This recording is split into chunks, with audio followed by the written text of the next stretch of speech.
Reaction mechanism.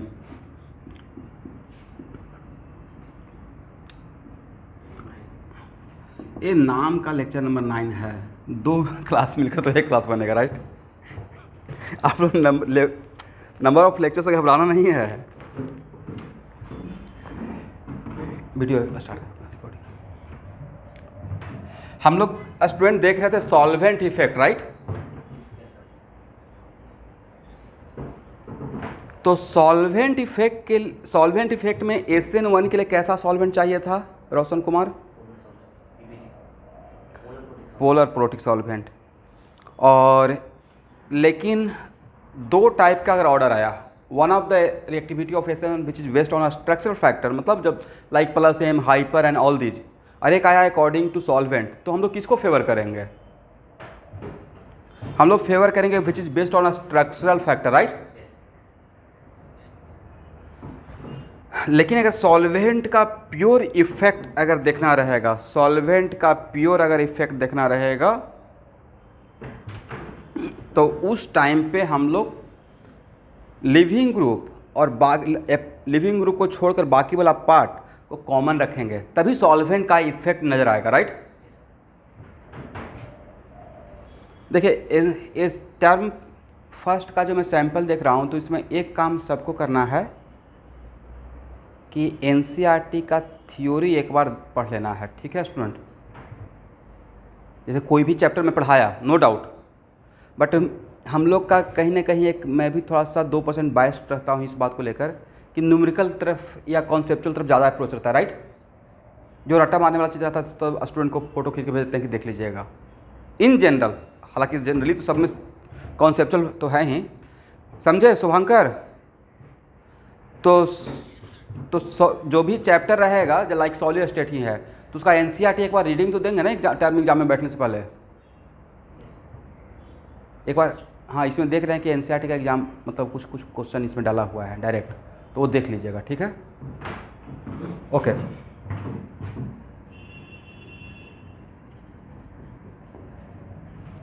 Solvent for SN2। तो SN2 में RDS क्या था? SN2 में मेरा RDS है दिस वन, यही है ना। तो सबसे पहला क्वेश्चन यहाँ पे SN2 के लिए रहेगा कि सपोज करें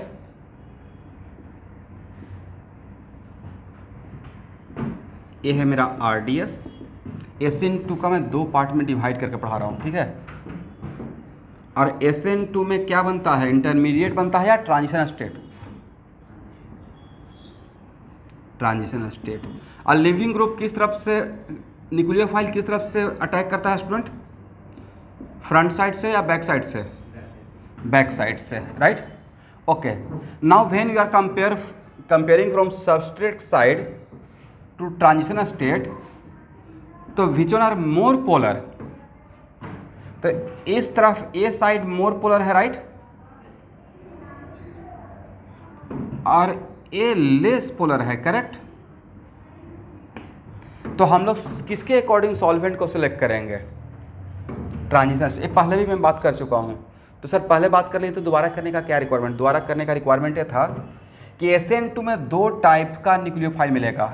एक ऐसा न्यूक्लियोफाइल मिलेगा जिसमें nucleophile is completely 1 unit negatively charge, something like OH-, right. और एक इस टाइप का भी सिचुएशन हो सकता है जिसमें लिविंग ग्रुप रहेगा but nucleophile looks like neutral. For example यहां देखिए, समथिंग लाइक दिस, यहां से अटैक करेगा, इसे आउट करेगा, राइट। ये ध्यान से देखिए, ये हैलोजन डेरिवेटिव है, और अगर ध्यान से देखेंगे तो कौन जाएगा और कौन आएगा? जल्दी से जरा बोली तो, माइंड में सोचकर जल्दी से बोलना है। Cl जाएगा और कौन आएगा?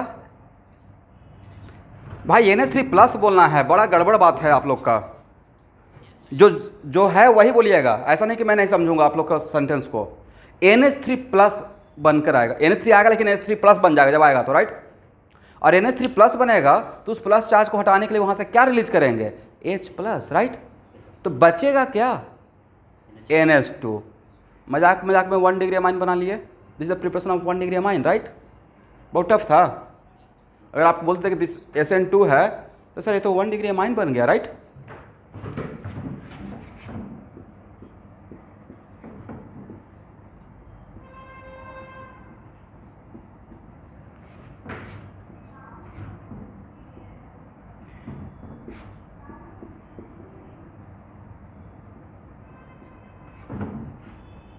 किसी का भी नेक्स्ट ईयर एग्ज़ाम में 90 से कम CBSE में नहीं आना चाहिए।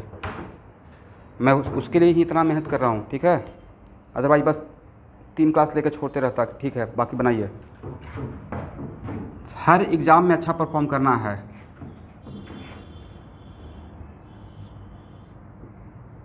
अच्छा करने वाला सब एग्ज़ाम में अच्छा करता है। चलिए नाउ कंपेयर कीजिए, ये है मेरा ट्रांजिशन स्टेट।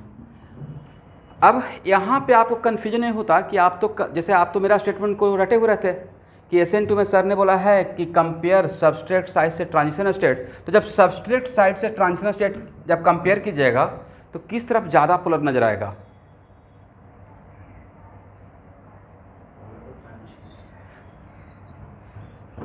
तब तो आपको लगेगा कि शायद इस टाइप का न्यूक्लियोफाइल के लिए जहाँ पे SN2 हो रहा है लेकिन न्यूक्लियोफाइल मेरा न्यूट्रल है और इस टाइप का सिचुएशन क्रिएट होगा और ये ज़्यादा पोलर हो गया तो इसके लिए मोर पोलर सॉल्वेंट लेंगे, राइट। शायद दिमाग में आ जाता।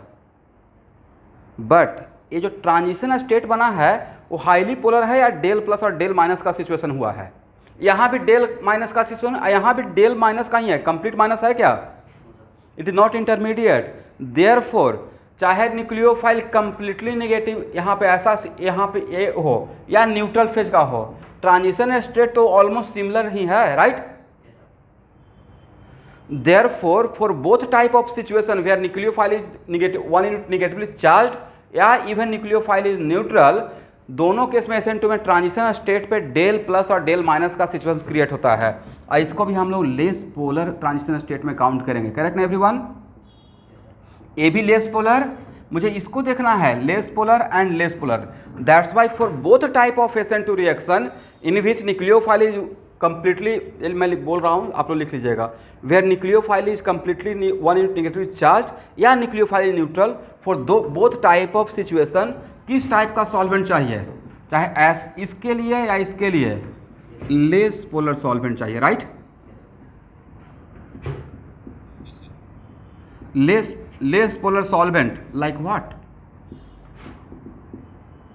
लाइक DMSO और बोलिए 2-4 सॉल्वेंट बोले थे वहाँ पे, DMF यस या SC2, मोस्टली यही आता है इसलिए मैं इसको बार बार नाम लेता हूँ, ठीक है।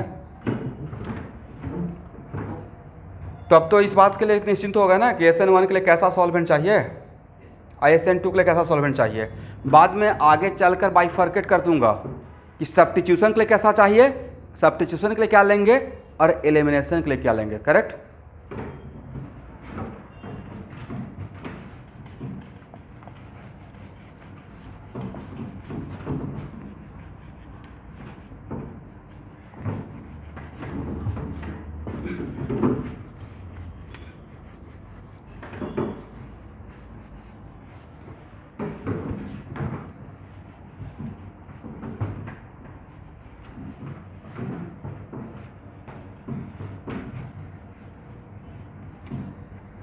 मैथ में टर्म 1 से पहले NCERT और RD शर्मा बना लीजिएगा रेस्पेक्टिव चैप्टर का, ठीक है। क्योंकि हम लोग मैथ में भी क्या करते हैं, हायर लेवल का प्रॉब्लम बनाते रहते हैं, छोटा क्वेश्चन छूट जाता है, ठीक है ना एवरीवन।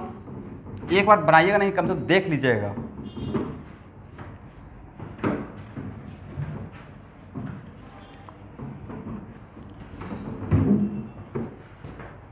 चलिए अब यहाँ देखिए, ये चीज़ भी मैंने पहले बोल दिया हूँ बट एक लाइन में इसको कवर करूँगा। कॉमन आयन इफेक्ट ऑलरेडी इस पर बात किए हुए हैं on SN1। Generally organic reactions are slow reaction, देखिए ऑर्गेनिक रिएक्शन स्लो रिएक्शन है, तभी तो उसका मैकेनिज्म डील कर पा रहे हैं तोड़ तोड़ कर, राइट।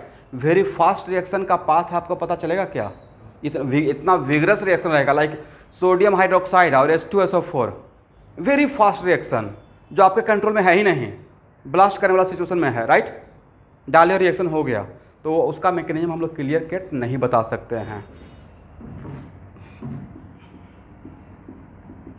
SN1, तो SN1 में मान लेते हैं मेरा लिविंग ग्रुप R+ और यहाँ पे लिविंग ग्रुप Cl है, करेक्ट।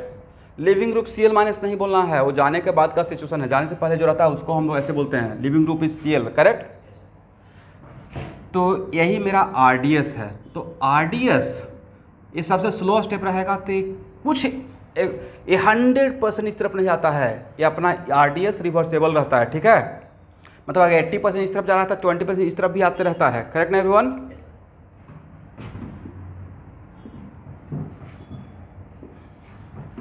तो यहाँ पे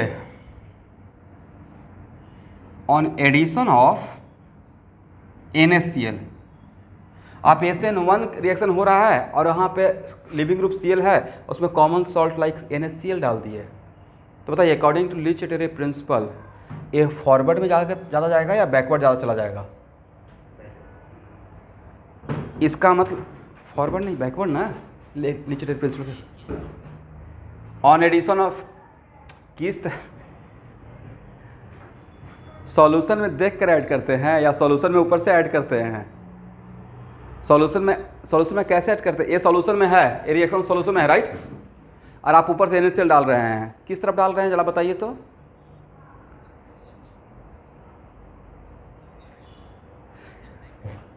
ये कहाँ आपको पता है? आपको तो पता है कि बस किसके साथ कॉमन हुआ, राइट। ये थोड़ा तक लेफ्ट या राइट डाल रहे हैं, तो यहाँ पे NaCl डालेंगे तो NaCl 2 आयन लेके जाएगा, Na+ एंड Cl-, राइट। तो ऑन एडिशन ऑफ NaCl आप किसके साथ एक कॉमन हो गया?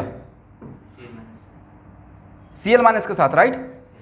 तो कॉमन ली चैटेरे प्रिंसिपल क्या बोलता है कि जब आप इक्विलिब्रियम पॉइंट पे हैं, और बाहर से एक्सटर्नली किसी को ऐड किए, तो जिसको ऐड करते हैं इक्विलिब्रियम उससे दूर जाता है, राइट।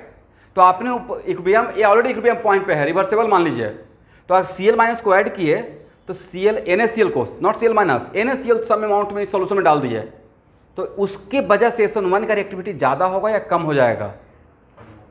सर कम हो जाएगा, क्योंकि ये रिएक्शन राइट से लेफ्ट जाएगा, राइट। करेक्ट है everyone. Then what is the conclusion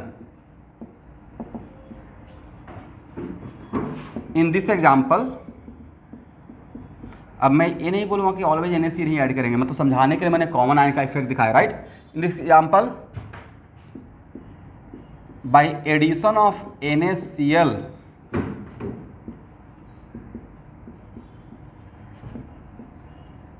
SN1 reactivity increases या decreases? Decreases. According to which principle? Yes, लिख लीजिएगा, according to Le Chatelier principle, पूरा स्पेलिंग आप लोग लिख लीजिएगा, समझे ना। चलिए, ये हो गया कॉमन आयन इफेक्ट, राइट।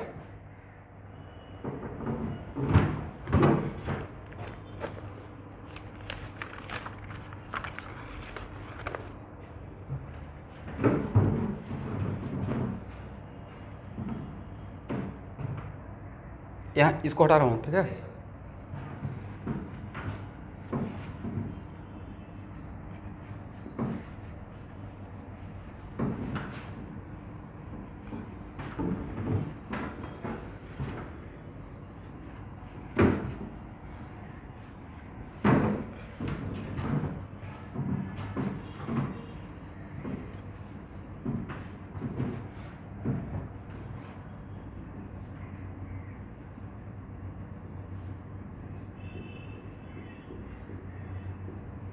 देखिए तो मैंने क्या लिखा,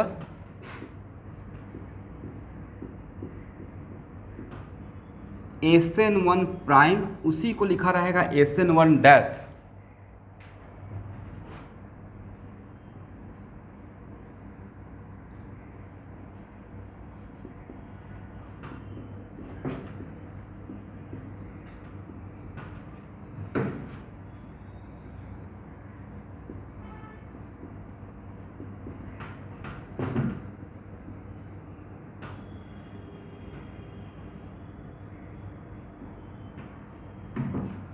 the product which is form due to allylic rearrangement in SN1 mechanism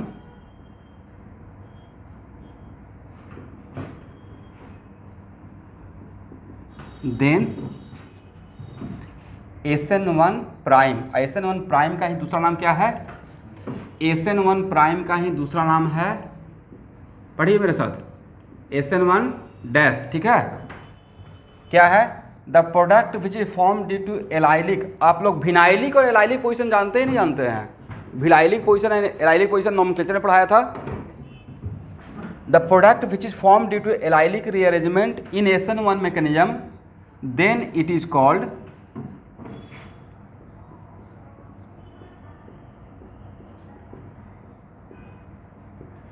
SN1 prime product, then it is called SN1 prime product.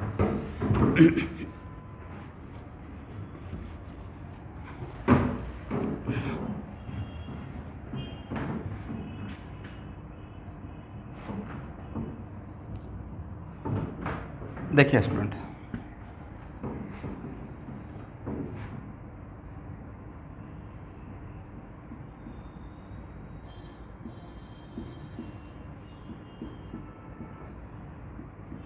कि क्वेश्चन कैसे आएगा वो देखिए।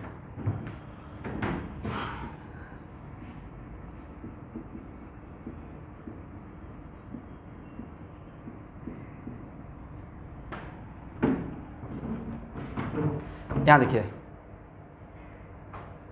यहाँ पे है कि SN1 होना है, राइट?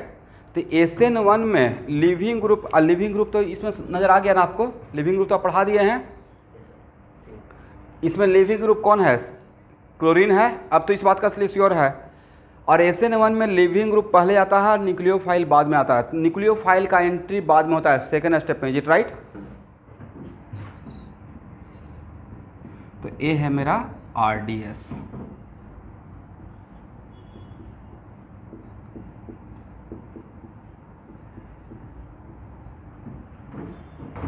करेक्ट।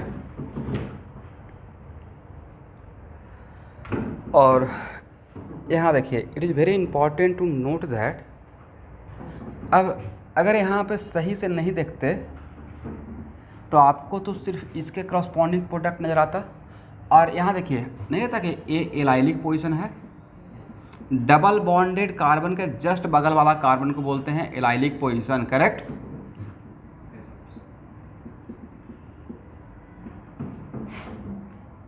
बोलिए एवरीवन, रेजोनेंस होगा या नहीं होगा? यस। तो रेजोनेंस के वजह से कार्बोकटायन दो जगह पर नज़र आ रहा है, राइट? इसका मतलब ये जो इलेक्ट्रोफाइल है, it is very important to note that इसका जो इलेक्ट्रोफिलिक साइट है ओनली 1 है या 2 हो गया। When positive charge conjugated with pi bond then flow electron from pi bond to positive charge है, होमोटोनिक पाई बॉन्ड है। तो अब आपके सॉल्यूशन में ए भी कार्बोकटायन है, ए भी कार्बोकटायन है, वजह कौन बना? Resonance, right?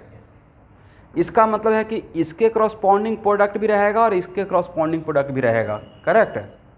तो ये जो प्रोडक्ट बनेगा उसको हम लोग क्या बोलेंगे? Due to allylic rearrangement, right? Due to allylic rearrangement, ठीक है? तो यहाँ देखिए, तो यहाँ पे एक्चुअल में एलाइलिक पोजीशन पे अगर SN1 हुआ, it is very important to note that allylic position पे अगर SN1 होता है तो उसको खास एक नाम दे दिया गया है SN1 product corresponding to allylic position, right? उसको एक नाम दिया गया है SN1 प्राइम प्रोडक्ट। किसका क्रॉसपॉन्डिंग? एलाइलिक पोजीशन का क्रॉसपॉन्डिंग। लेकिन यहाँ पे अब नेक्स्ट क्वेश्चन आपसे पूछा जाएगा कि how many number of product, number of product कितना बनेगा? तो अब आपके सॉल्यूशन में इंटरमीडिएट 2 हो गया, ए भी है और ए भी है, right? But which intermediate are more stable? This का ये पता है ना कि कोई भी चार्ज पार्टिकल अपना चार्ज को कम करना चाहता है, तो दिस कार्बोकटायन स्टेबलाइज बाय, और जितना भी सब्स्टिट्यूएंट इफेक्ट पढ़ाए हैं वो सब बोलिए sir. This carbocation stabilize by +M and 3 hyper conjugable, right? And this carbocation stabilize bye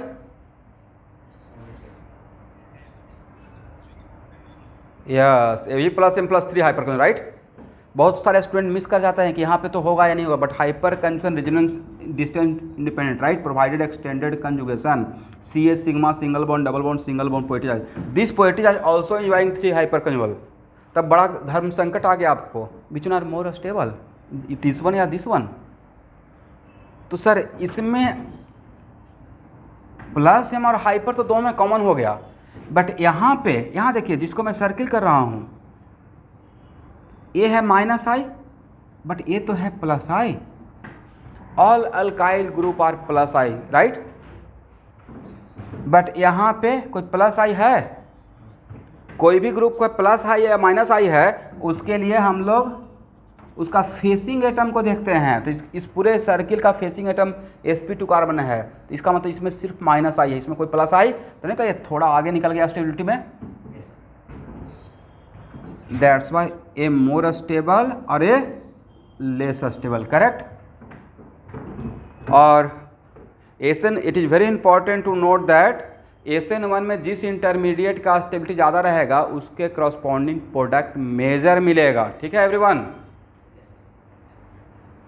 SN1 में जिस इंटरमीडिएट का, तो इंटरमीडिएट है क्या, कार्बोकेटायन, तो मोर स्टेबल कार्बोकेटायन के करस्पॉन्डिंग माइनर प्रोडक्ट या मेजर प्रोडक्ट, मेजर प्रोडक्ट। तो सर मेरे पास इंटरमीडिएट 2 हो गया, एक इंटरमीडिएट ए हो गया और एक इंटरमीडिएट बी हो गया, राइट।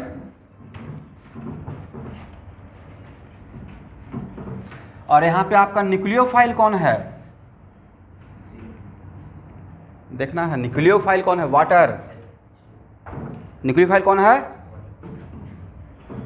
जानबूझ के वाटर लिया गया है क्योंकि SN1 में taken nucleophile should be high nucleophilic रहना चाहिए या लेस न्यूक्लियोफिलिक।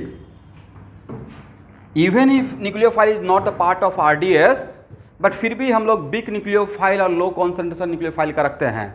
वजह सर दोनों तो न्यूक्लियोफाइल और सबस्ट्रेट सेम कंटेनर सॉल्यूशन में है, स्ट्रॉन्ग ले लेंगे तो SN1 के साथ जाएगा ही नहीं, SN2 का रास्ता पकड़ लेगा, राइट।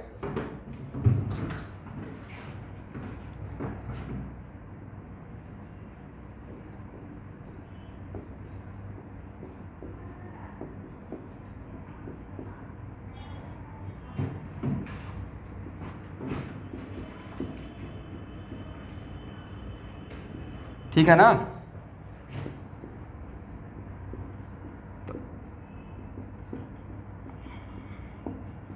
ऑर्गेनिक केमिस्ट्री रटने वाला चीज़ नहीं है, समझने वाला चीज़ है। अब यहाँ पे अगर ऑक्सीजन पे पॉजिटिव चार्ज आ गया तो उसको रिलीज करने के लिए क्या करते हैं यहाँ से एवरीवन, सर H+ को हटा दीजिए, राइट। तो ये जो प्रोडक्ट आपको नजर आया, ये नहीं लगता कि एलाइलिक पोजीशन पे SN1 रिएक्शन हुआ, एलाइलिक पोजीशन के करस्पॉन्डिंग प्रोडक्ट है SN1 on which position, allylic position. तो एलाइलिक पोजीशन पे अगर SN1 होता है तो उसी को एक खास नाम दे दिया गया है SN1 प्राइम, राइट। तो इसको हम लोग क्या बोलेंगे, SN1 प्राइम प्रोडक्ट, राइट।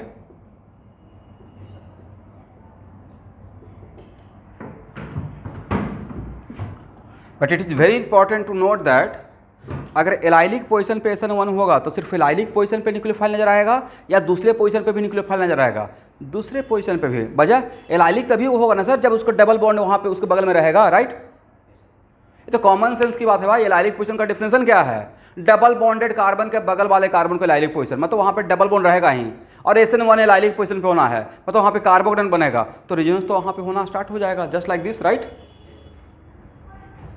तो ए के क्रॉसपॉन्डिंग ए प्रोडक्ट है, आप बी के, इसको हटाएं एवरीवन।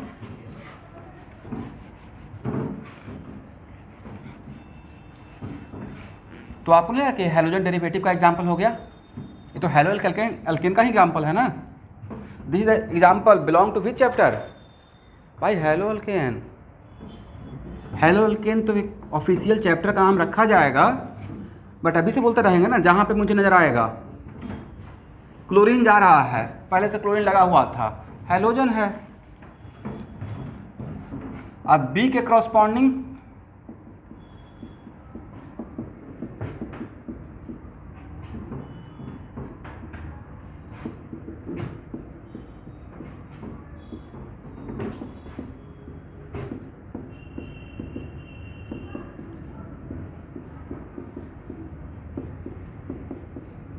और इसके बाद क्या करना है, देखिए अगर मुझे करना रहता है स्टूडेंट तो मैं ऐसे अटैक करता हूँ और ऐसे H+ को माइनस कर देता हूँ ताकि मेरा एक एरो कम हो जाता है। आप लोग इस बात को अगर समझ गए तो मैं डायरेक्ट लिख सकता हूँ। हो गया? चलिए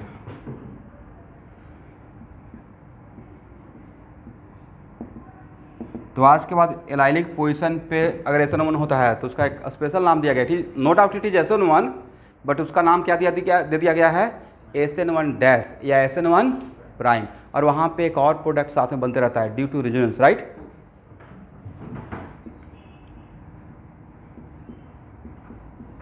इतना ही कहानी नहीं है, एक मिनट रुकिए।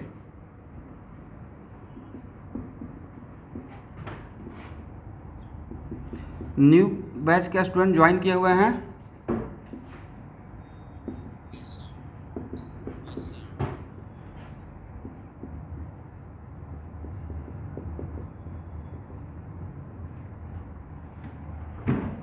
चलिए इस क्वेश्चन का आंसर ओल्ड बैच का स्टूडेंट देंगे। How many number of product,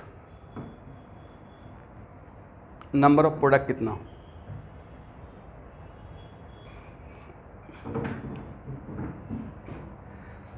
जो भी समझ में आता है बोलना है। How many number of product Nilanjan? 3। कितना प्रोडक्ट होगा रोशन कुमार?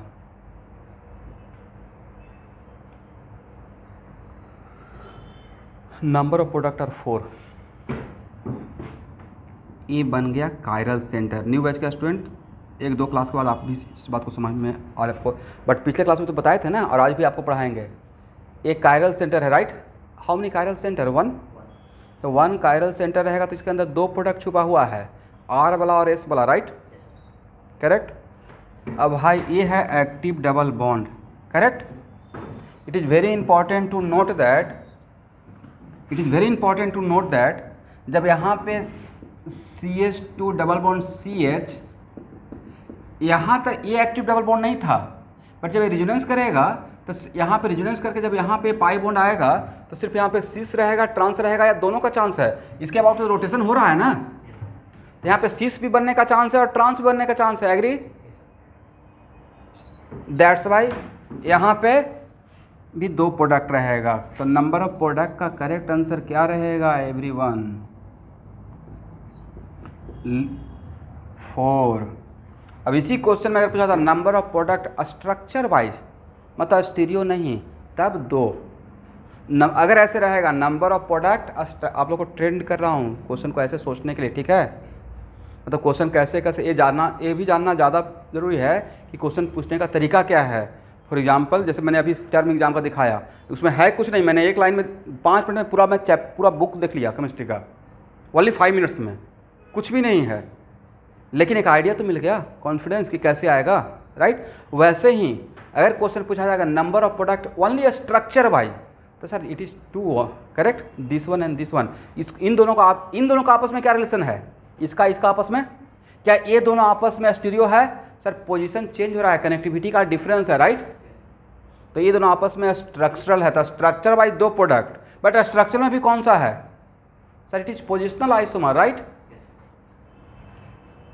स्ट्रक्चर में भी पूछा गया ना, दो स्ट्रक्चर वाइज 2 है, बट मैचिंग में के केस में, राइट। तो दोनों स्ट्रक्चर वाइज आपस में पोजिशनल है, बट नंबर ऑफ प्रोडक्ट 4, बजाय इसके अंदर 2 ऑप्टिकल छुपा हुआ है और इसके अंदर 2 ज्योमेट्रिकल छुपा हुआ है। इसी को ऐसे पूछा जाएगा टोटल कॉन्फिगरेशनल, मतलब प्रोडक्ट तो 4 हो गया, अब उसी में पूछा जाएगा टोटल कॉन्फिगरेशनल कितना, तो यहाँ भी 2 है, यहाँ भी 2, तो टोटल कॉन्फिगरेशन 4 है, राइट। एनीवे अब ये नहीं कर, एक minute let me finish. Number of product 4 है उसमें, ऑल अब ये नहीं बोलना है कि नंबर ऑफ प्रोडक्ट 4 तो सर कॉन्फिगरेशनल 4 हो गया, 2 स्ट्रक्चरल 6 मत करिएगा, उसके अंदर ही ये दोनों आ जाएगा, राइट। इस 4 के अंदर ये दोनों है, करेक्ट ना। हाँ बोलिए सब आज।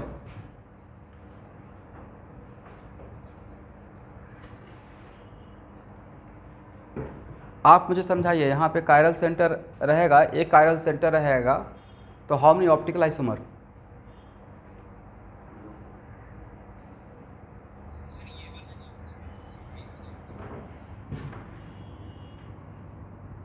एक कैसा डबल बॉन्ड? तो एक्टिव डबल बॉन्ड के अबाउट सीस और ट्रांस तो दोनों होगा, सिर्फ सीस रहेगा, ट्रांस रहेगा, दोनों रहेगा। वन एक्टिव डबल बॉन्ड रहेगा तो हाउ मेनी ज्योमेट्रिकल, जैसे यहाँ पे ऑप्टिकल सोचे तो यहाँ पे तो ज्योमेट्रिकल भी तो सोचेंगे, करेक्ट। दैट्स वाई इसके लिए ये looks like one but geometrically इसके अंदर दो है, राइट। ये भी looks like one but optically it is two, right. That's why total number of product equal to 4, correct. यहां तक। अब देखिए after fractional distillation how many component we get, ऐसे ही बोलते हैं। न्यू बैच का स्टूडेंट आप लोग टेंशन मत आइएगा, आप लोग को भी कुछ 1 से 2 वीक के अंदर आपको ये बात समझ में आ जाएगा। अभी के लिए बस जानिए कि एक इनंसियोमर टर्म होता है, उसका बॉइलिंग पॉइंट सेम रहता है। तो number of component after fractional distillation 4 तो है, बट नंबर ऑफ कंपोनेंट 3 मिलेगा। ये इसके अंदर जो 2 है वो एक ही कंट्री में जाएगा, बॉइलिंग पॉइंट सेम होता है, बट सीस और ट्रांस का अलग अलग बॉइलिंग पॉइंट होता है। ये हम लोग ज्योमेट्रिकल प्रॉपर्टी में पढ़ लिए हैं और पढ़ेंगे, ठीक है। तो अब समझ में आया कि क्वेश्चन को अगर एडवांस लेवल तक लेके जाना है, इतना डेप्थ में नहीं आएगा बोर्ड में, डोंट वरी। जे अब क्लास में दोबारा लौट कर तो आऊँगा नहीं मैकेनिज्म पे, इसलिए मैं सब कुछ बोलते हुए चल रहा हूँ। अरे ये क्या लगता है सिर्फ एक एग्जाम्पल में ये बात बोलेंगे? ऐसा हज़ारों एग्जाम्पल हम लोग को डिस्कस करना है डीकेसी में, राइट। तो हर जगह पोस्ट उस टाइप की बात करेंगे तो आप यूज टू हो जाइएगा। फर्स्ट टाइम अभी लग रहा है कि क्या क्या क्या हो रहा है एक साथ, राइट।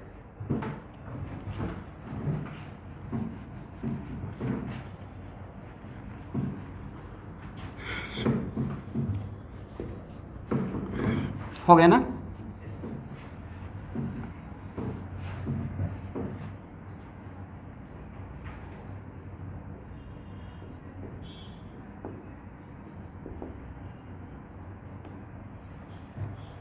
यहाँ देखिए SN2 प्राइम, SN2 डैश का मतलब कौन सा? SN2 प्राइम का ही दूसरा नाम क्या है? SN2 dash. इसका मतलब है कि SN2 कहाँ पे होने वाला है सर? SN2 होने वाला है on which position?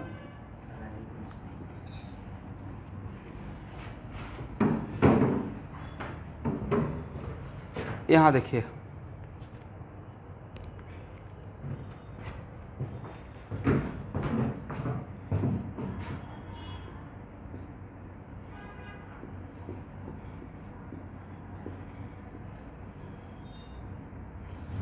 It is very important to note that, मतलब SN1 प्राइम या SN2 प्राइम में लिविंग ग्रुप रहता है एलाइलिक पोजीशन पे, बट प्रोडक्ट उसका रिएजेंट की वजह से दूसरे पोजीशन पे भी नज़र आता है, समझे।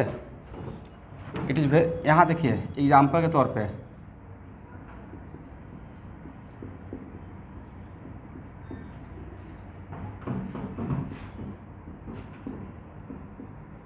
और मैं स्ट्रिक्टली बोल दिया SN2 होना है, करेक्ट। तो एस और लिविंग ग्रुप यहाँ पे क्या है? क्लोरीन, क्योंकि अल्काइल तो लिविंग ग्रुप होगा नहीं। तो लिविंग ग्रुप क्लोरीन है तो न्यूक्लियोफाइल को कहाँ पे आना चाहिए? इस कार्बन पे अटैक करना है, करेक्ट है ना एवरीवन। बट इस कार्बन पे जानबूझकर मैं बहुत बड़ा बल्कि ग्रुप टर्सरी ब्यूटाइल लगा दिया, तो नहीं लगता है कि यहाँ पर न्यूक्लियोफाइल को आने के लिए बहुत बड़ा स्टेरिक हिंड्रेंस फेस करना पड़ेगा? केमिस्ट्री के पॉइंट ऑफ व्यू से this group is a bulky group, right. और उसमें भी क्लोरीन के रेस्पेक्ट में, लिविंग ग्रुप के रेस्पेक्ट में बैक साइड से इसको अटैक करना है। लिविंग ग्रुप के रेस्पेक्ट में कहाँ से अटैक करना है? बैक साइड में कौन है? बैक साइड में है ये ग्रुप, राइट। दैट्स वाई अगर इस केस में एक्चुअल में लिविंग ग्रुप यहाँ है बट न्यूक्लियोफाइल अटैक करता है यहाँ पे, और ये यहाँ जाकर इसे आउट करता है, तो इसके रेस्पेक्ट में एलाइलिक पोजीशन पर ये SN2 हो रहा है, बट न्यूक्लियोफाइल कहाँ नजर आ रहा है? इस पोजीशन पे, करेक्ट। दैट्स वाई ये जो रिएक्शन हुआ ये क्या प्योर यहाँ पे SN2 हुआ या इसका न्यूक्लियोफाइल यहाँ पर नजर आ रहा है? वजह क्या बना?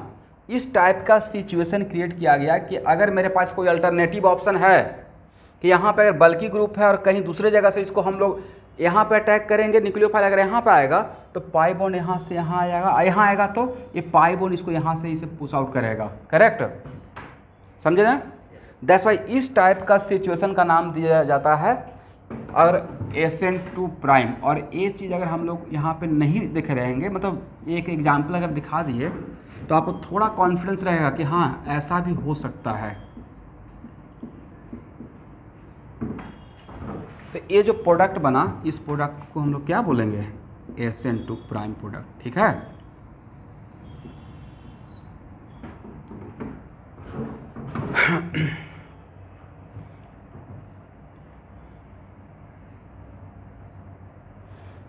इसका मतलब SN2 प्राइम प्रोडक्ट में यहाँ देखना है, SN2 प्राइम प्रोडक्ट में लिविंग ग्रुप रहेगा एलाइलिक पोजीशन पे, बट न्यूक्लियोफाइल कहीं और नजर आएगा due to rearrangement, right? Due to what? अब रीअरेंजमेंट होने का तरीका अलग अलग हो सकता है। SN1 में कार्बोकैटायन रेजोनेंस करने से रीअरेंजमेंट कर दिया, और यहाँ पे इस सिचुएशन से अरेंजमेंट हो गया। समझ गए? लिख लीजिएगा। बोर्ड में SN2 प्राइम नहीं आएगा, बट हम लोग जनरल क्लास ले रहे हैं और एक एग्जांपल से कम टर्म जानते रहिएगा, तो कहीं इस टाइप का क्वेश्चन मिलेगा तो एक कॉन्फिडेंस रहेगा। हो गया ना? हटा नहीं रहे अभी, देखिए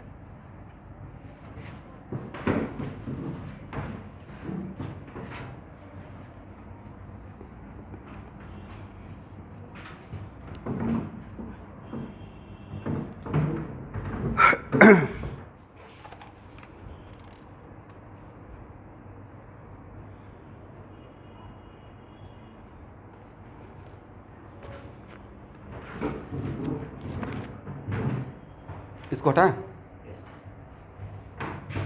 इसको हटाएं everyone.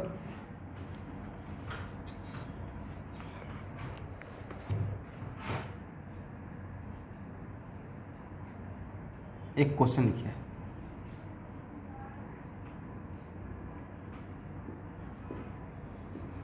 Solvolysis of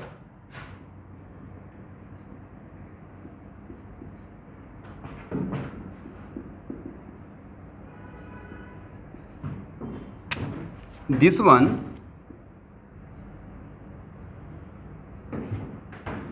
is faster than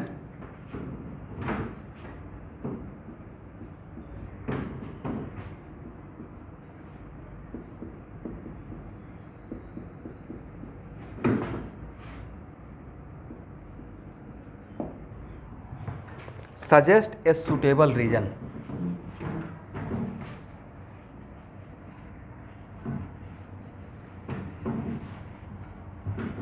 मतलब एक क्वेश्चन नहीं, it is kind of theory, but इसको क्वेश्चन बना कर समझा रहा हूँ।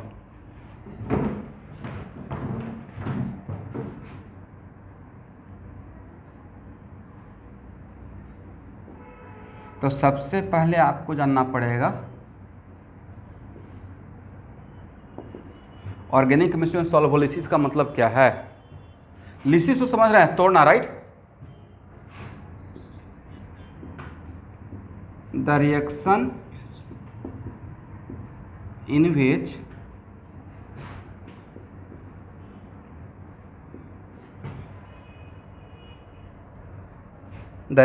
which solvent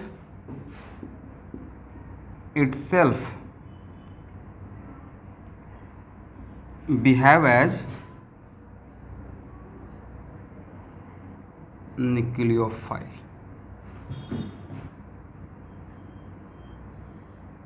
is called solvolysis. वैसा कोई भी रिएक्शन जिसमें सॉल्वेंट ही न्यूक्लियोफाइल बन रहा है तो उसको हम लोग जनरली क्या बोलते हैं? सॉल्वोलिसिस। एक एग्जांपल से इसको समझते हैं। बोलिए एवरीवन, SN1 के लिए किस टाइप का सॉल्वेंट सुटेबल होता है?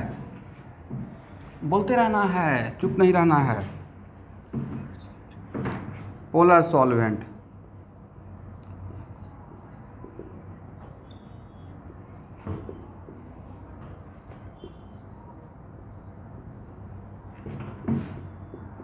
Polar solvent like water. तो देखिए यस, तो यहाँ पे मैंने SN1 करवाना है, राइट? लेट अस सपोज, ध्यान से सुनिएगा, SN1 अगर होना है, it is very important to note that अगर SN1 होना है तो यहाँ पे मैंने वाटर को सॉल्वेंट लिया, बट सॉल्वेंट ही न्यूक्लियोफाइल बना हुआ, राइट? तो this is also the case of solvolysis, right? Water यहाँ पे दो काम कर रहा है, न्यूक्लियोफाइल भी है और सॉल्वेंट भी है, करेक्ट? दोनों काम एक साथ कर रहा है। तो this is the example of what? Solvolysis. Is it right? यहाँ पे दोनों रोल में है, सॉल्वेंट का सॉल्वेंट, एक पंथ दो काज, राइट? और न्यूक्लियोफाइल भी है। तो जहाँ पे solvent itself behave as nucleophile, तो उसको हम लोग किस कैटेगरी में रख सकते हैं? सॉल्वोलिसिस में। क्या डायरेक्टली ये लिख सकते हैं एवरीवन, या फिर से समझाना पड़ेगा तोड़कर?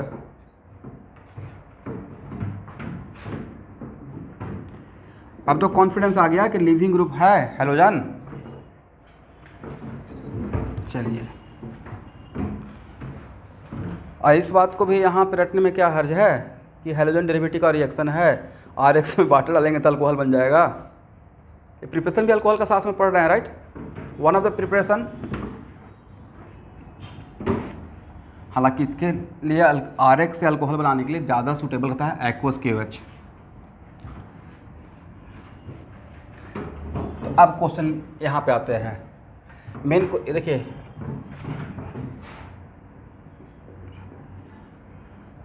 तो एक्चुअल में यहाँ पे है कि मतलब मान लेते हैं दोनों में कॉमन एग्जांपल लेते हैं, दोनों में कॉमन एग्जांपल है कि दोनों में वाटर लेंगे, मतलब CH3S CH2 CH2Br, यहाँ पे वाटर ले रहे हैं तो CH3S CH2 CH2, यहाँ भी OH, राइट? क्योंकि सॉल्वोलिसिस के लिए बोला गया है तो कोई तो एक कॉमन सॉल्वेंट लेंगे, तो कॉमन सॉल्वेंट लाइक वाटर मैंने ले लिया।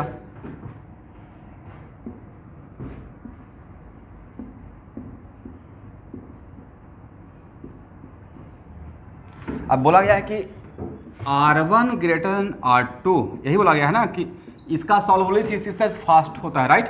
Suggest a suitable reason.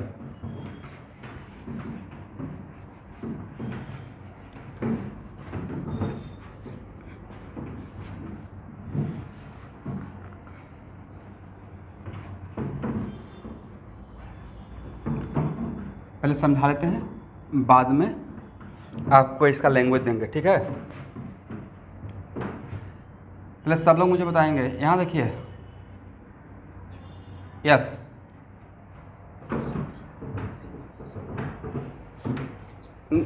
नहीं मेंशन किया है तो कोई तो एक सॉल्वेंट बताइएगा, तो कोई सॉल्वेंट बोलिए, उसी को लेके चलते हैं, आगे बढ़ते हैं।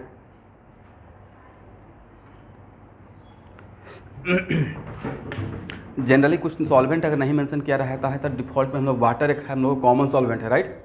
उसी को लेकर काम करते हैं। अब एग्जाम में सॉल्वेंट नहीं मेंशन किया रहेगा तो पूछेंगे थोड़े कौन सा सॉल्वेंट है आयनिक में, या डिफ़ॉल्ट में वाटर ले लेंगे।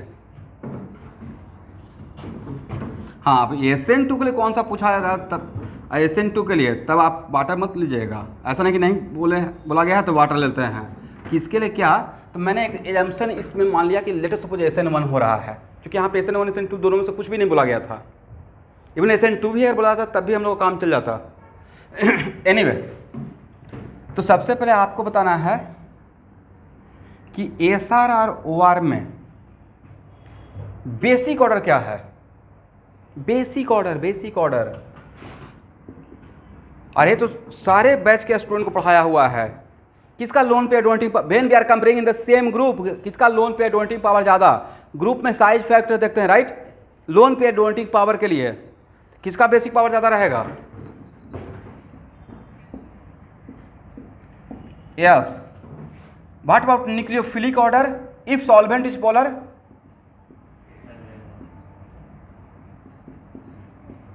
Yes, solvent is polar, then SR greater than OR। यहां तक किसी को कंफ्यूजन?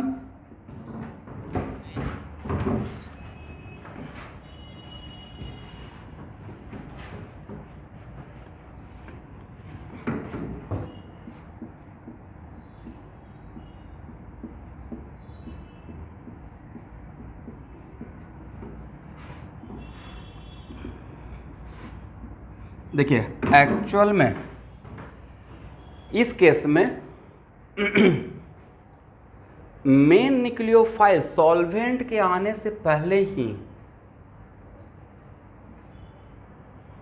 एक ग्रुप के अंदर रिएक्शन हो गया है, सल्फर अपना लोन पेयर डोनेट करके अटैक करके इसे आउट कर दिया है। ठीक है, तो सल्फर का एज ए न्यूक्लियोफाइल, सल्फर किसको कार्बन दे रहा है, कार्बन को, और कोई भी इलेक्ट्रॉन अगर कार्बन को डोनेट करता तो उस टाइम पे उसको न्यूक्लियोफाइल बोलते हैं, राइट। तो सल्फर का न्यूक्लियोफिलिसिटी, सल्फर का न्यूक्लियोफिलिसिटी, और ऐसा ही सिचुएशन अगर ए करेगा तो यहाँ पे एक आइडिया ये भी तो हुआ कि अगर इस टाइप का सिचुएशन रहेगा तो हम लोग एक काम कर सकते हैं फॉर मोमेंट, कुछ देर के लिए। तो सल्फर का न्यूक्लियोफिलिसिटी और ऑक्सीजन का न्यूक्लियोफिलिसिटी में किसका न्यूक्लियोफिलिसिटी ज़्यादा रहेगा, एवरीवन, सल्फर का ज़्यादा रहेगा। बट बिकॉज ये 3 मेंबर रिंग है, और जनरली हम लोग स्टूडेंट को बोलते हैं कि never try to make 3 member ring, ऐसे हालांकि 3 मेंबर रिंग भी बनाएंगे बट कोशिश करते हैं कि अवॉइड करने का, राइट। बट इसका मतलब ये नहीं कि 3 मेंबर रिंग नहीं बनेगा, लेकिन यहाँ पे 3 मेंबर रिंग बना और इस पर पॉजिटिव चार्ज तो नहीं था, बॉन्ड बहुत वीक रहेगा। और लास्टली भाई प्रोडक्ट जो देगा उसी को तो एक्सप्लेन करना है। लास्टली प्रोडक्ट में क्या ऐसा दिखाया होता है या यहाँ पे ओएस था, यहाँ पे ओएस था ना, तो आपको उसके अकॉर्डिंग जाना है, राइट। अब यहाँ पे आकर इस रिंग को ओपन कर देगा, ठीक है। और इस केस में ए स्टेप मेरा स्लोएस्ट स्टेप है। इसका मतलब अल्टीमेटली यहाँ पे रिएक्शन में जो ग्रुप लिविंग ग्रुप के बगल में कोई ग्रुप न्यूक्लियोफाइल था उसने ये कमाल कर दिया। तो इसी को हम लोग बोलते हैं नेबरिंग ग्रुप इफेक्ट। अगर सेंटेंस बनाना रहेगा कि solvolysis of this one is faster than this in water, मान लीजिए सॉल्वेंट एज वाटर, तो उसका करेक्ट रीजन है due to neighbouring group effect which is also known as anchimeric assistant. Neighbour में कोई ग्रुप रहता है जो न्यूक्लियोफाइल जैसा बिहेव करके लिविंग ग्रुप को आउट करता है, तो उसी का दूसरा नाम होता है एंटीमेरिक असिस्टेंट। ठीक है, मैं नाम यहाँ पे लिख दूंगा। तो एक्चुअल में अब यहाँ पे सेम सिचुएशन, तो यहाँ पे इस स्टेप का नाम, इस स्टेप के लिए अगर हम लोग इसको R1 बोलते हैं, तो सेम प्रोसेस अगर इसके लिए आप सोचते हैं CH3O CH2CH2Br, यहाँ पे लोन पे अटैक करेगा, right.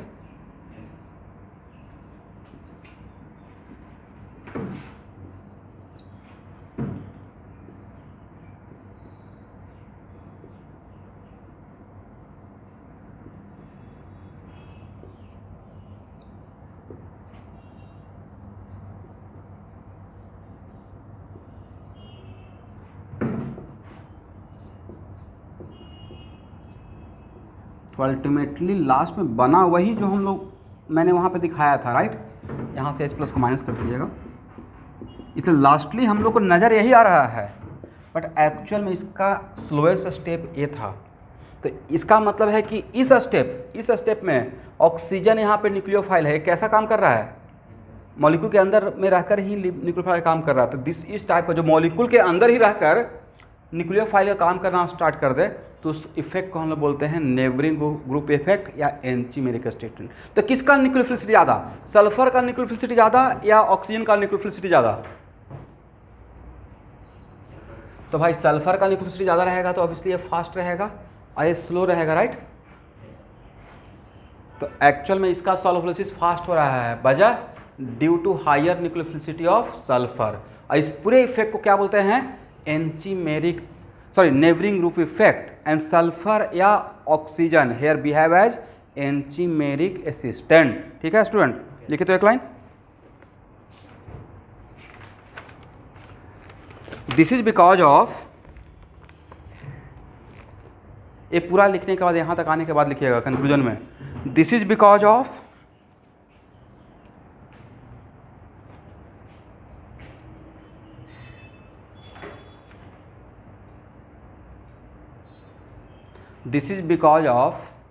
OCH3 and SCH3, OCH3 and SCH3.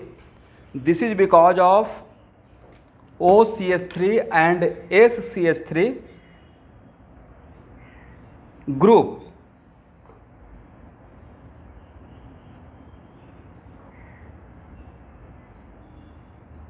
This is because of को हटा दीजिए. This is because OCH3 and SCH3 group are acting as neighboring group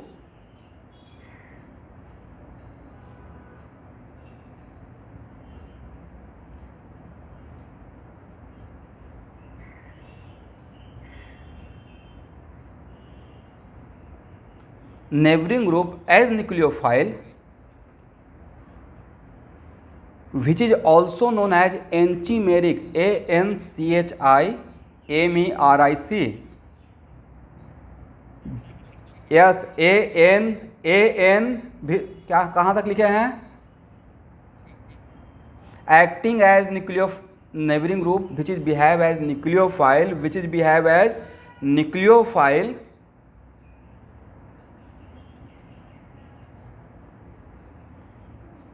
which is also known as enchimeric assistant, ANCHIMERIC, enchimeric assistant. Assistant तो लिख लीजिएगा ना. And we know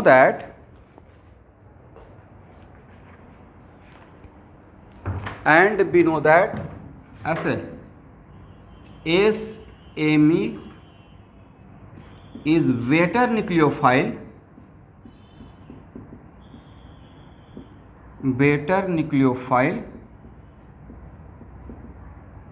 than OME.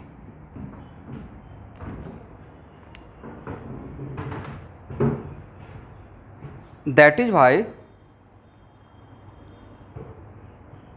substrate containing sulfur is undergoing faster solvolysis. That is why substrate containing sulfur undergoing faster hydrolysis या solvolysis.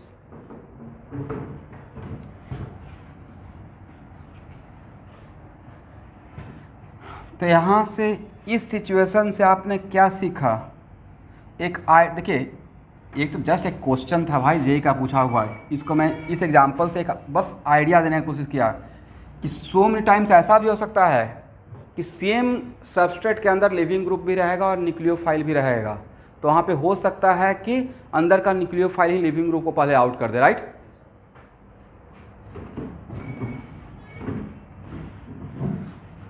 हाँ,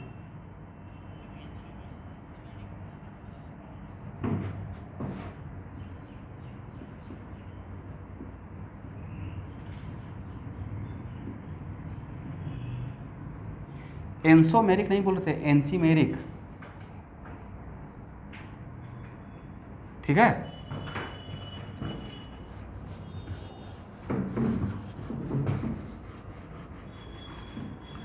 lastly theme समझ में आ गया?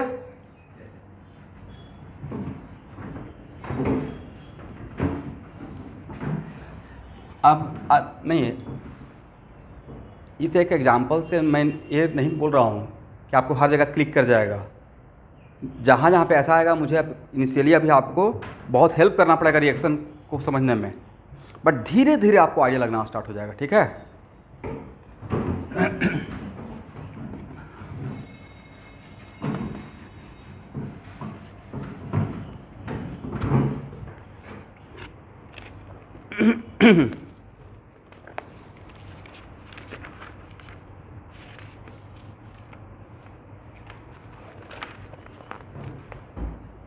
चलिए,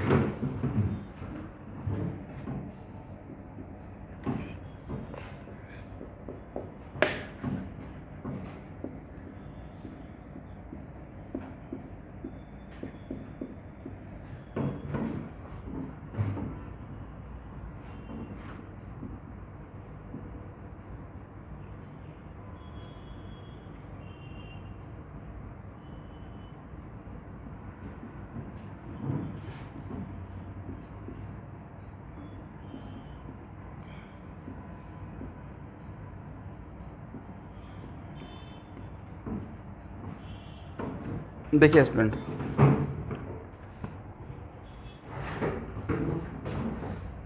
यहाँ पे सबस्ट्रेट कॉमन लिए है राइट, आप देख रहे होंगे सबस्ट्रेट यही है करेक्ट, इसलिए 2 एरो है, सबस्ट्रेट तो कॉमन है ना। आप गेस कर सकते हैं कि इस एक कौन सा पाथ फॉलो करेगा, एक कौन सा पाथ फॉलो करेगा। सर यहाँ पे पहला बात तो कि सॉल्वेंट ही एक हिंट दे रहा है, डीएमएफ यहाँ पे क्या रहा होगा, एज ए सॉल्वेंट करेक्ट। और साथ में यहाँ पे मेरा न्यूक्लियोफाइल है OH minus correct student, nucleophile क्या है OH माइनस। और यहाँ पे आपको नहीं लगता कि addition of Ag plus increase the chance of SN1 in case of RX। Ag plus silver nitrate का यहाँ पे क्या रोल, एक ही रोल है, कार्बोकटाइन बनने का चांस को ज़्यादा कर देगा राइट, कार्बोकटाइन के बनने का चांस को ज़्यादा कर देगा और पीछे जाने का चांस को कम कर देगा, बिकॉज वो Br को सिर्फ लेगा नहीं, Br को लेकर बैठ जाएगा राइट। और AgCl soluble in aqueous ammonia reason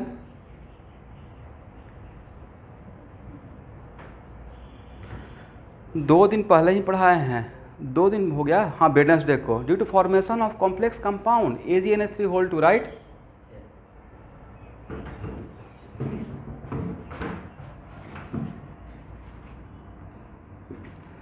चलिए, इसका मतलब है कि एक ऐसे क्वेश्चन पूछा जाएगा, एक कौन सा पाथ और एक कौन सा पाथ, तो एक कौन सा पाथ है बोलिए तो, ये दिया नहीं रहेगा, पूछा जाएगा SN2।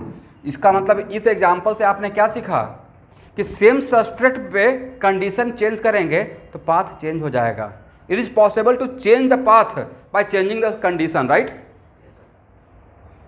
यहाँ से SN1 से SN2 की तरफ जाना है तो कंडीशन डिफरेंट रखेंगे, SN1 की तरफ जाना है कंडीशन डिफरेंट रखेंगे। यहाँ पे न्यूक्लियोफाइल वाटर रखे न्यूट्रल फॉर्म में, वीक न्यूक्लियोफाइल राइट। यहाँ पे स्पेशली OH माइनस डाल रहे हैं करेक्ट, हाई स्ट्रेंथ का न्यूक्लियोफाइल करेक्ट ना एवरीवन। लिखिए, it is possible to change the mechanism, it is possible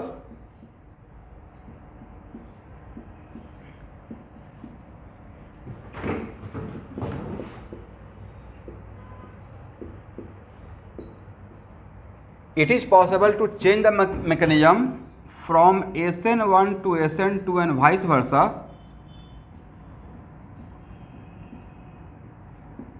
by changing what?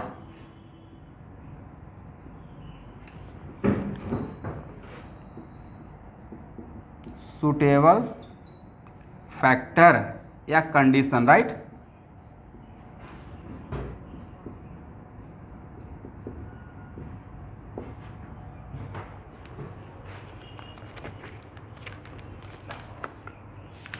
यहाँ तक हो गया है।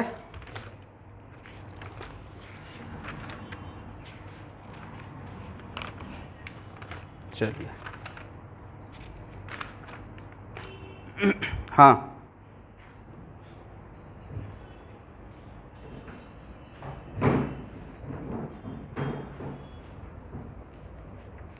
एनर्जी वाइज देखिएगा तो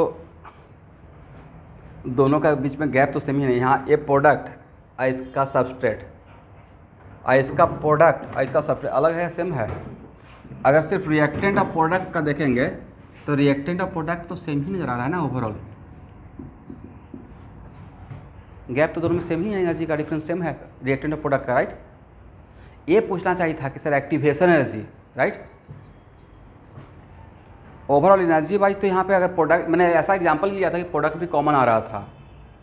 अब एक्टिवेशन एनर्जी तो देखिए generally it is very important to note that, अब ये देखना पड़ेगा। अब इस टाइप का क्वेश्चन का चांस कम है, वजह ये रहेगा, या फिर भी बोलिएगा तो ऑब्वियसली इसमें एक्टिवेशन एनर्जी ज़्यादा रहेगा।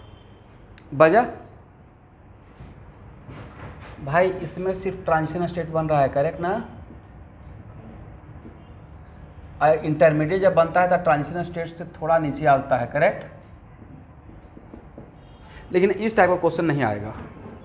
जनरली SN1 का SN1 के साथ करते हैं और SN2 का SN2 का साथ, बट अब ऑर्गेनिक है तो ये भी बोलना बहुत मुश्किल है नहीं आएगा, बिकॉज बहुत सारा ऐसा जगह है जहाँ पे SN1 और SN2 का भी कंपेयर कर दिया गया है कि SN1 SN2 में कौन फास्टर है। और उसका एक मैं एग्जाम्पल बोल रहा हूँ, इसमें क्रैश कोर्स के कुछ बच्चे हो शायद पकड़ पाएंगे मुझे। एक रिएजेंट है जिसका नाम है लुकास रिएजेंट, नाम सुने हैं? और लुकास रिएजेंट सबसे फास्ट देता है कौन? 3 डिग्री अल्कोहल, राइट। और उसके बाद 2 डिग्री अल्कोहल, और सबसे स्लो देता है 1 डिग्री अल्कोहल, ना के बराबर उसको हीट करना पड़ता है। और 3 डिग्री और 2 डिग्री में मैकेनिज्म होता है SN1 और 1 डिग्री में होता है SN2। तो वहाँ पे इस बेसिस पे हम लोग बोल देते हैं कि SN1 ग्रेटर देन SN2। ये मैं नहीं बोल रहा हूँ, लैब का सामने प्रत्यक्ष प्रमाण, लैब में ये चीज़ देखा जाता है। अरे आपको शायद प्रैक्टिकल में होगा भी लुकास रिएजेंट टेस्ट, ठीक है। तब वहाँ पे on the basis of experiment, experimental value को तो हम लोग डिनाई कर ही नहीं सकते हैं। तो वहाँ पे हम लोग बोलते हैं in the preparation of RX from alcohol, halogen derivative में ही पढ़ना है आपको। प्रिपरेशन ऑफ RX फ्रॉम, या पहला रिएक्शन रहेगा हेलोजन प्रिपरेशन का, हेलोजन डेरिवेटिव का पहला रिएक्शन नहीं रहेगा, preparation of RX from alcohol, correct. तो उसमें SN1 SN2 से फास्ट होता है, लेकिन this is not the correct time. इस बात को यहाँ पे बोलने का या करने का करेक्ट टाइम नहीं है। अब सब कुछ का एक राइट टाइम है। यहाँ पे हम लोग मोटा मोटी एक रफ आइडिया ले रहे हैं कि मैकेनिज्म क्या है, राइट।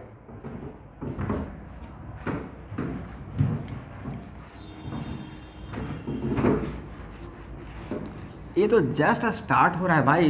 ये कुछ ऐसा है कि how to write resulting structure, but क्या how to write resulting structure के बाद कहीं पे मैंने रेजोनेंस का नाम नहीं लिया, या वहाँ से रेजोनेंस का नाम लेना स्टार्ट किया, वहाँ से रेजोनेंस का नाम लेना स्टार्ट। सिमिलर फैशन मैकेनिज्म में एक थोड़ा आइडिया दे रहे हैं। अब वहाँ से उसके बेसिस पे आपको आगे रिएक्शन पढ़ाना स्टार्ट करेंगे, ठीक है। अब लिखिए, reactivity of SN1 and SN2 on the basis of structural factor. Reactivity of SN1 and SN2 on the basis of structural factor. अब हम लोग दोनों को SN1 SN2 को एक साथ लेके चलते रहेंगे, ठीक है।